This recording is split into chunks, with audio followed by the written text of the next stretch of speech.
ነጋችን እንዲሆን ያማረ ያለንበትን ሁኔታ ቆም ብለን እናስተውል እስኪ።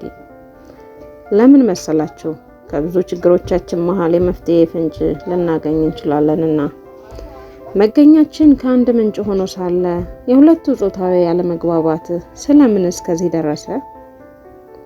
ነገሩ እንዲህ ነው። መፍትሄ ብለን የወሰድናቸው እርምጃዎች ከመፍትሄነታቸው ይልቅ ችግሩን የሚያባብሱ ናቸው ብዬ አስባለሁ። ምክንያቱም በችግሩ ተጎጂ የሆነውንና ችግር ያደረሰውን አካል ነጣጥለን ስለምናይ ነው።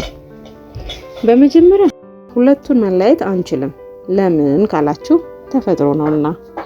ስለዚህ የብዙ በሽታ መድኃኒቱ የሚሰራው ከራሱ ከበሽታው ነውና ከተጎዱት በላይ ጎጆቹ ላይ ትኩረት እናደርጋለን።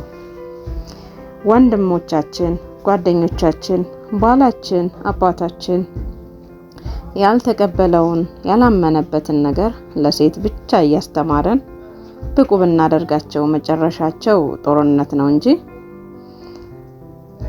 የተሻለ መፍትሄ ይሆናል ብዬ አላስብም። ምክንያቱም ሴቷ ያንን ህይወት ሄዳ የምትኖረው ከወንዱ ጋር ስለሆነ። ነገር ግን ለዚህ መፍትሄ የለውም ማለት አይደለም። በግድ ለመውሰድ ሳይሆን በፍቅር አምኖበት እንዲሰጠን ማድረግ እንችላለን ብዬ አስባለሁ።